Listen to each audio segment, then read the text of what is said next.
आरोपी पुलिस गिरफ्त में। संजय हत्याकांड के तीनों आरोपियों को पुलिस ने गिरफ्तार कर बुधवार की शाम को न्यायालय में पेश किया। न्यायालय ने आरोपियों को जेल भेजने के आदेश दिए। पुलिस ने आरोपियों से हत्या में उपयोग किए गए हथियार भी जब्त कर लिए हैं। पुलिस ने एक आरोपी के खिलाफ वध का प्रकरण जबकि 2 पर हत्या का प्रकरण दर्ज किया। संजय राठौड़ हत्याकांड का खुलासा बुधवार को टीआई नलिन बुधौलिया ने किया। टीआई बुधौलिया के अनुसार संजय राठौड़ उर्फ टेनी की अधजली लाश नागदा पुलिस ने बरामद कर अज्ञात आरोपियों के खिलाफ हत्या का प्रकरण दर्ज करके उसकी जांच शुरू की थी।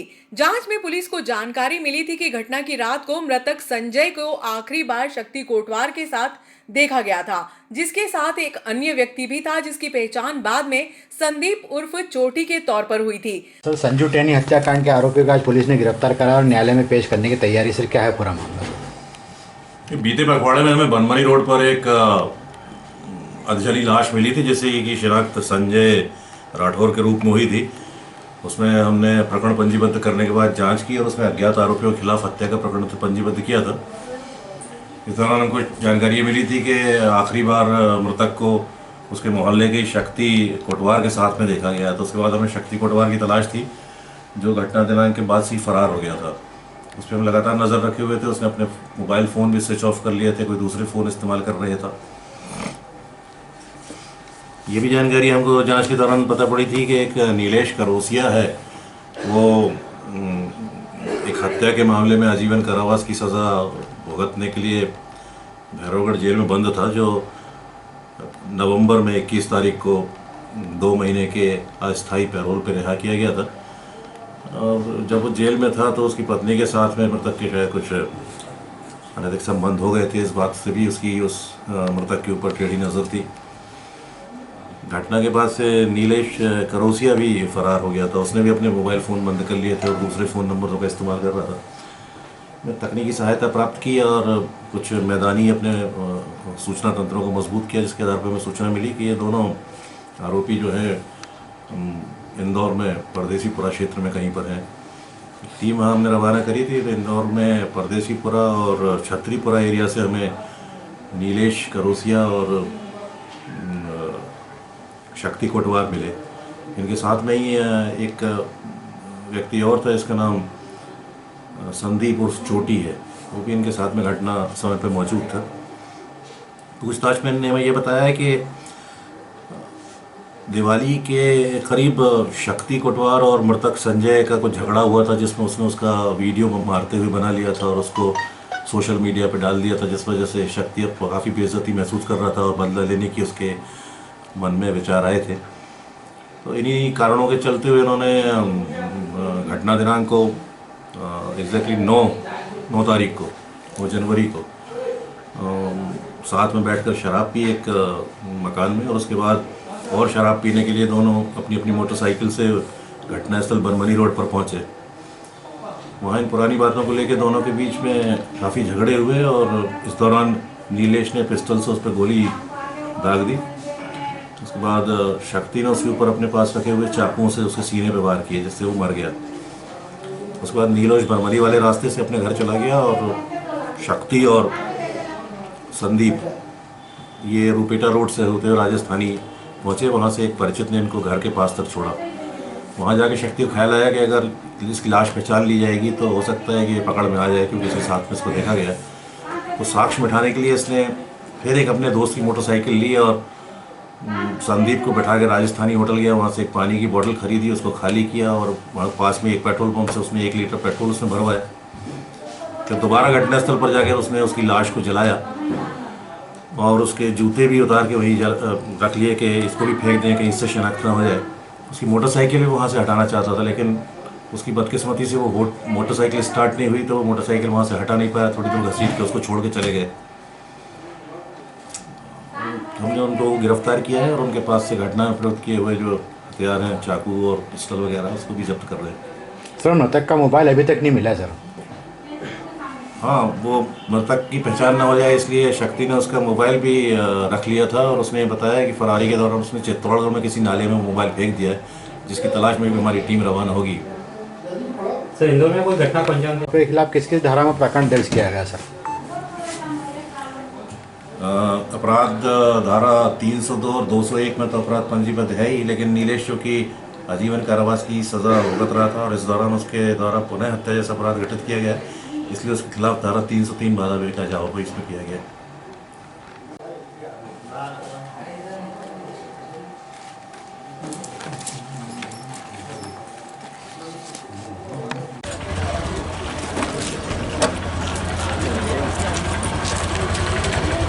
गाड़ी बंद करना तो गाड़ी बंद करना।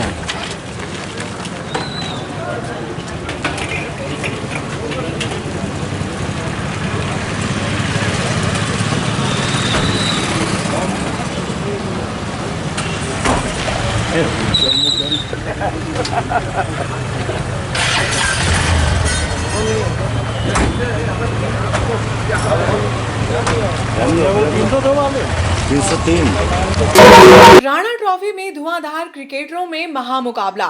क्रिकेटर लाल सिंह राणा की स्मृति में वर्ष 2024 में राणा ट्रॉफी का आयोजन संगम ग्राउंड पर जारी है, जिसमें बुधवार को नागदा खासोद विधानसभा की ग्रामीण टीमों में मुकाबले के बाद अब नागदा और ग्रामीण क्षेत्र के खिलाड़ियों को मिलाकर टीम बनाई गई। टीमों में बेस्ट बॉलर, बल्लेबाजों सहित अन्य खिलाड़ियों को अलग अलग टीम में रखा गया ताकि सभी को अपनी प्रतिभा का प्रदर्शन करने का अवसर मिल सके। मकान निर्माण के दौरान वर्षों पुराने पेड़ को वार्ड में ट्रांसप्लांट किया गया। वार्ड क्रमांक 11 के पूर्व पार्षद फिरोज आजम के अनुसार वार्ड में मकान निर्माण के दौरान वर्षों पुराने पेड़ का मामला सामने आया, जिसको मकान मालिक ने अन्य कहीं शिफ्ट करने की इच्छा जाहिर की। आजम ने जन सहयोग से पेड़ को वार्ड में ही ट्रांसप्लांट करवाया। मेरे पड़ोस में एक मकान का काम चल रहा था, उनकी छत पे ये बहुत सालों से इन्होंने पौधा लगा रखा था इंग्लिश खजूर का, बाहर की जो खजूर होती है। तो बोले यार भाईजान छत पे अब जिगो नहीं, इसका क्या करें? तो मैंने कहा मेरे वार्ड में लगा देता हूँ। तो सुबह से मैं लेके आया, हमारा अकबर भाई ने खड्डा करा, भाई साहब ने खड्डा करा और हमने उसको लगाया। और लगाने के बाद हमें लगा कि इसकी सेफ्टी करनी पड़ेगी यार, ये तो मतलब गाय डोर खा जाएंगे इसको। तो हमने हमारे भाई राजू भाई मालपानी जी से बात करी कि साहब ट्री गार्ड की व्यवस्था करवा दो, तो उन्होंने व्यवस्था करवा दी ट्री गार्ड की। और पेंटर साहब हमारे जावेद भाई, इनके सहयोग से कलर भी ये खुद लेके आए, बोले इसकी पेंटिंग मैं करूँगा। और पास में काम चल रहा था, क्या नाम मिस्त्री का, गोपाल जी प्रजापत, बेचारा वो बहुत अच्छे आदमी। उन्होंने कहा भाई ये आप मटेरियल मंगवा दो, सीमेंट वगैरह। तो सीमेंट मैंने मंगवा दी, ईंट के टुकड़े यहीं से मिल गया और हमने ये पूरा ट्री गार्ड कंप्लीट करा है। और आगे भी हम कोशिश ये करेंगे, हम वार्ड में इस तरह का पौधारोपण करते रहेंगे। तो ये भाई लोगों जन सहयोग रहा, इसके लिए बहुत बहुत धन्यवाद। संजय उर्फ टेनी हत्याकांड के आरोपी पुलिस गिरफ्त में। संजय हत्याकांड के तीनों आरोपियों को पुलिस ने गिरफ्तार कर बुधवार की शाम को न्यायालय में पेश किया। न्यायालय ने आरोपियों को जेल भेजने के आदेश दिए। पुलिस ने आरोपियों से हत्या में उपयोग किए गए हथियार भी जब्त कर लिए हैं। पुलिस ने एक आरोपी के खिलाफ वध का प्रकरण जबकि 2 पर हत्या का प्रकरण दर्ज किया।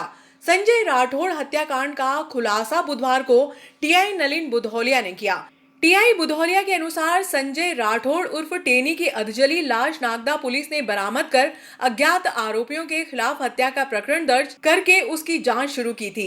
जांच में पुलिस को जानकारी मिली थी कि घटना की रात को मृतक संजय को आखिरी बार शक्ति कोटवार के साथ देखा गया था, जिसके साथ एक अन्य व्यक्ति भी था जिसकी पहचान बाद में संदीप उर्फ चोटी के तौर पर हुई थी। सर, संजू टेनी हत्याकांड के आरोपियों को आज पुलिस ने गिरफ्तार करा और न्यायालय में पेश करने की तैयारी। सर, क्या है पूरा मामला?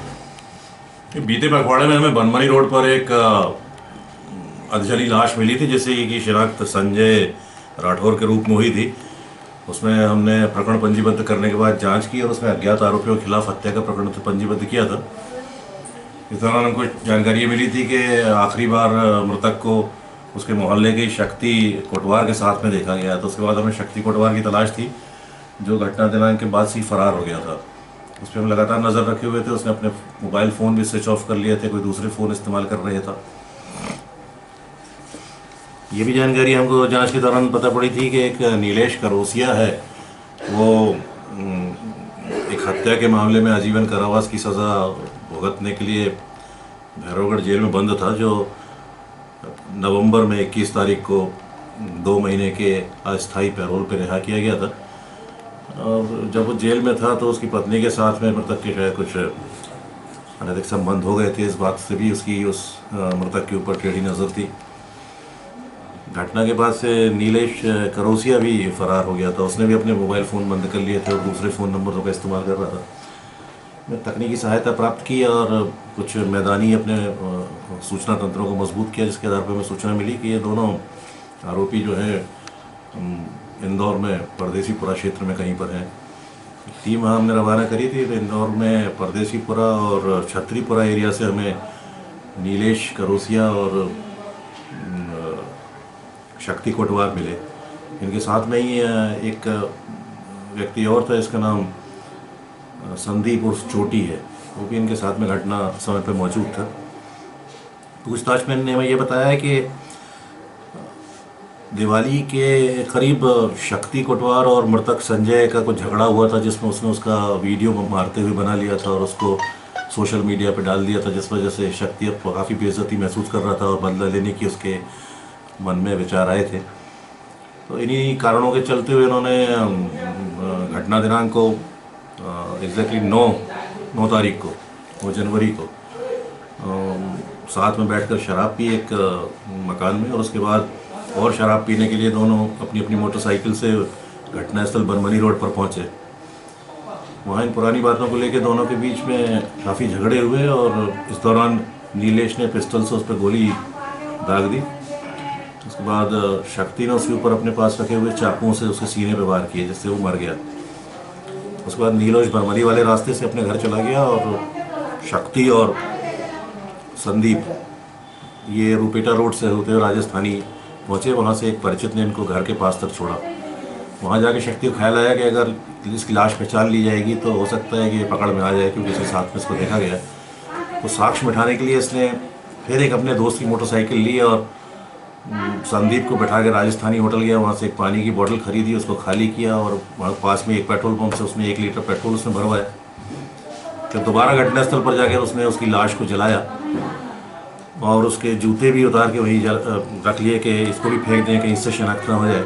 उसकी मोटरसाइकिल भी वहाँ से हटाना चाहता था, लेकिन उसकी बदकिस्मती से वो मोटरसाइकिल स्टार्ट नहीं हुई, तो वो मोटरसाइकिल वहाँ से हटा नहीं पाया। थोड़ी दूर घसीट के उसको छोड़ के चले गए।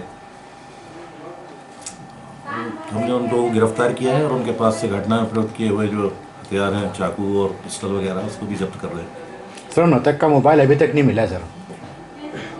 हाँ, वो मृतक की पहचान ना हो जाए इसलिए शक्ति ने उसका मोबाइल भी रख लिया था और उसने बताया कि फरारी के दौरान उसने चित्तौड़गढ़ में किसी नाले में मोबाइल फेंक दिया है, जिसकी तलाश में भी हमारी टीम रवाना होगी। सर इंदौर में कोई घटना को अंजाम आपके खिलाफ किस किस धारा में प्रकरण दर्ज किया गया सर? अपराध धारा 302 और 201 में तो अपराध पंजीबद्ध है ही, लेकिन नीलेश जो कि आजीवन कारावास की सज़ा भुगत रहा था और इस दौरान उसके द्वारा पुनः हत्या जैसा अपराध घटित किया गया, इसलिए उसके खिलाफ धारा 303 बाधा बेटा जाओ इसमें किया गया।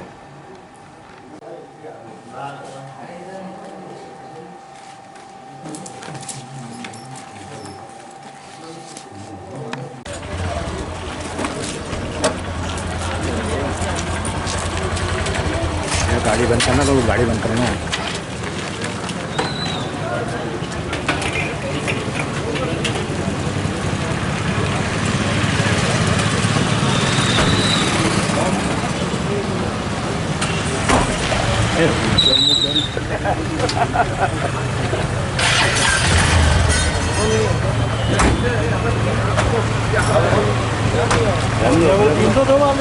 तीन सौ तीन